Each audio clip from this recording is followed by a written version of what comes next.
Selamat jumpa bagi anak Bapak kelas 9 seluruhnya pada pertemuan kedua IPA kelas 9. Bapak harap anak Bapak semua kelas 9 pagi hari ini dalam keadaan sehat. Anak Bapak kelas 9 seluruhnya, Bapak harap jangan lupa subscribe video pembelajaran Bapak ini. Mungkin bagi anak Bapak tidak berarti, tapi bagi Bapak sangat berarti. Sekali lagi, jangan lupa subscribe anak Bapak. Maka untuk memulai pelajaran kita pagi hari ini, marilah kita berdoa menurut keyakinan kita masing-masing. Doa dimulai. Doa selesai. Pelajaran kita akan kita lanjut bab 1 tentang menstruasi. Apa itu menstruasi? Menstruasi itu adalah proses pengeluaran sel telur yang tidak dibuahi. Artinya tidak dibuahi oleh sel sperma. Jadi tidak bertemu sel telur dengan sel sperma, itu dibuang, dikeluarkan, itulah menstruasi anak Bapak. Siklus menstruasi. Siklus menstruasi wanita itu selama 28 hari dan hanya 1 kali sebulan.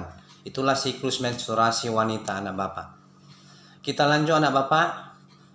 Fase menstruasi ada 3, yaitu yang pertama anak Bapak adalah fase menstruasi atau disebut juga fase pertama. Apa saja pada fase menstruasi fase pertama? Pada fase pertama, hormon FSH memicu berkembangnya folekul dalam ovarium. Inilah yang terjadi pada fase pertama. Kita lanjut. Apa itu FSH? F itu ada folikel, S stimulating, H hormon. Itulah kepanjangan FSH anak Bapak. Hormon FSH itu berfungsi dihasilkan dari kelenjar pituitari dan hiofisis. Jadi hormon FSH dihasilkan oleh kelenjar pituitari dan hiofisis anak Bapak, ingat itu. Fase kedua disebut juga fase proliferasi. Apa saja yang ada pada proses fase kedua? Yang itu anak Bapak, folikel menghasilkan hormon estrogen dan hormon progesteron. Itulah yang terjadi pada fase kedua menstruasi. Apa fungsi estrogen? Estrogen untuk memicu sel telur keluar dari ovarium dan memicu kelenjar menghasilkan FSH. Jadi estrogenlah yang memicu sel telur keluar dari ovarium menuju tuba Fallopi atau saluran sel telur. Progesteron itu memicu menebalnya dinding rahim. Jadi untuk mempersiapkan rahim jika ada pembuahan. Itulah guna hormon progesteron. Fase yang ketiga disebut fase sekretori. Apa saja yang terjadi pada fase yang ketiga anak Bapak? Sel telur keluar menuju tuba Fallopi. Jadi keluarnya sel telur dari ovarium ke tuba Fallopi itu disebut anak Bapak ovulasi. Ya, ovulasi. Lihat itu anak Bapak. Jadi sekali lagi, keluarnya sel telur dari ovarium menuju tuba Fallopi itu disebut ovulasi. Gambar fase menstruasi anak Bapak bisa perhatikan gambar berikut. Perhatikan anak Bapak gambar ini. Ya, gambar yang ini perhatikan anak Bapak. Itu lengkap, mana fase menstruasi, mana fase kedua, mana fase ketiga, dan tanggal-tanggalnya lengkap. Jadi anak Bapak perhatikanlah dengan baik. Kita lanjut fertilisasi atau pembuahan. Apa itu pembuahan anak Bapak? Pembuahan adalah bertemunya sel telur dan sel sperma. Jadi kalau bertemu sel telur dengan sel sperma itu disebut pembuahan. Pembuahan itu menghasilkan zigot. Jadi bertemunya sel telur dengan sel sperma itu menghasilkan zigot. Zigot inilah yang berkembang anak Bapak menjadi embrio. Jadi jika zigot ini pecah menjadi dua, itulah kemungkinannya menjadi lahir anak kembar dua. Makanya yang kembar itu sama, hampir sama. Karena zigotnya sama anak Bapak. Zigot itu ada 3 fase dalam rahim. Apa saja itu anak Bapak? Yang pertama disebut morula, di mana zigot mengalami pembelahan mitosis.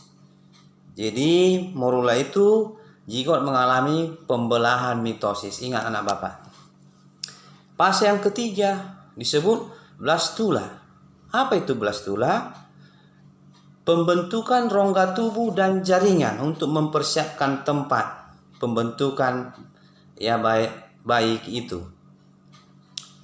Kita lanjut fase yang ketiga anak Bapak, yaitu gastrula. Apa itu gastrula? Pembentukan lapisan selaput di dalam rahim untuk melindungi embrio. Itulah gastrula. 3 selaput rahim yang melindungi embrio, anak Bapak.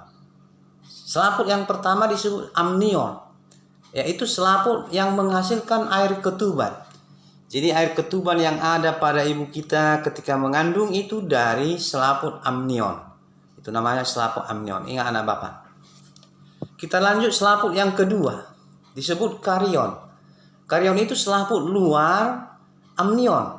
Jadi di luar amnion itu karion menempel pada uterus. Yang ketiga, selaput altois, yaitu berfungsi sebagai alat pernapasan dan mengangkat makanan pada embrio dari induknya.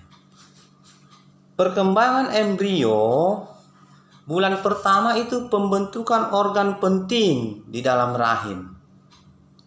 Sedangkan bulan ketiga anak Bapak ingat, itu pembentukan semua organ. Bulan kelima embrio itu mulai aktif bergerak. Jadi mulailah ibunya merasa ada gerakan di dalam kandungannya.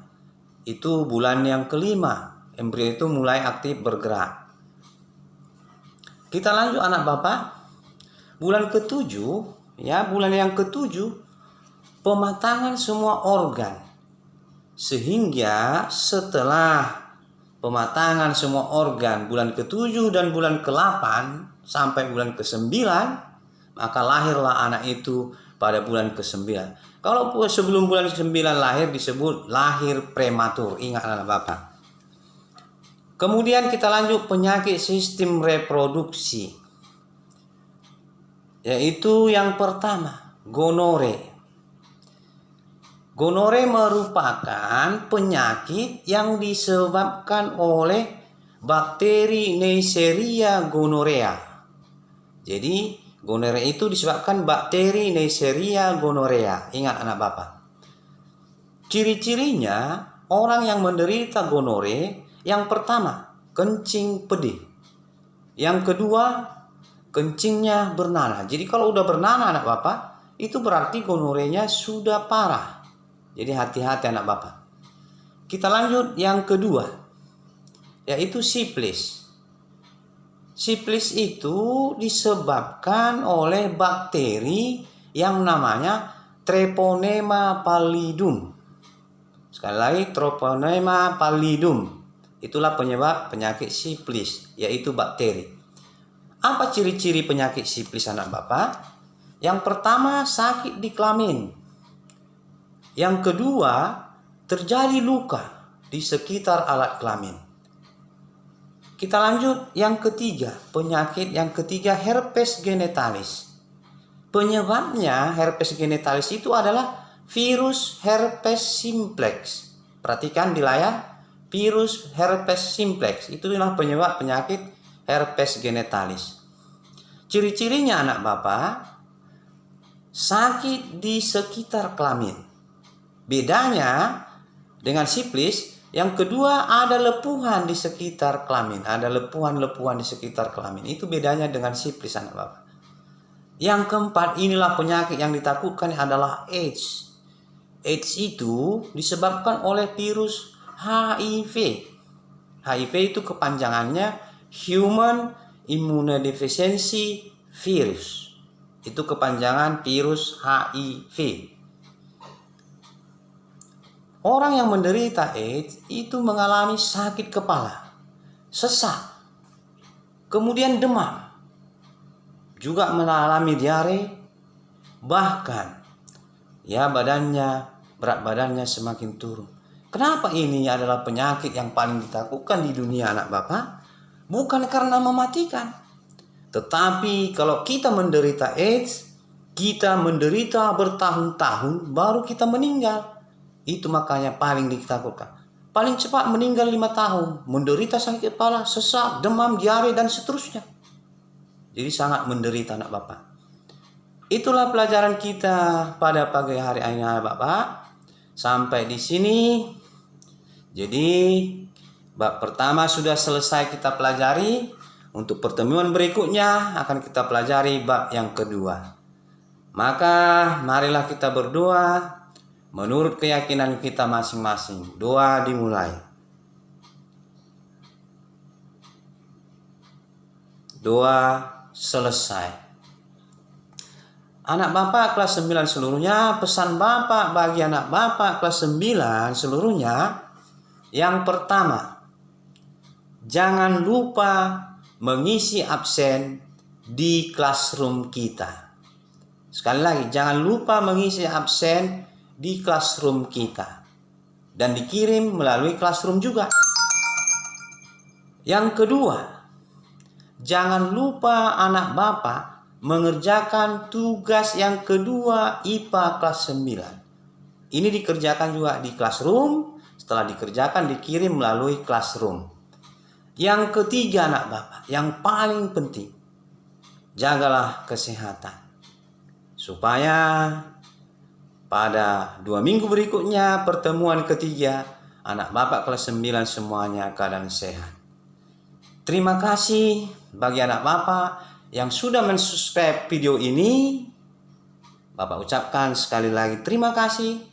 Juga Bapak terima kasih kepada anak Bapak yang sudah aktif menonton video ini. Selamat berjumpa anak Bapak pada pertemuan ketiga. Terima kasih anak Bapak. Selamat berjumpa pertemuan ketiga.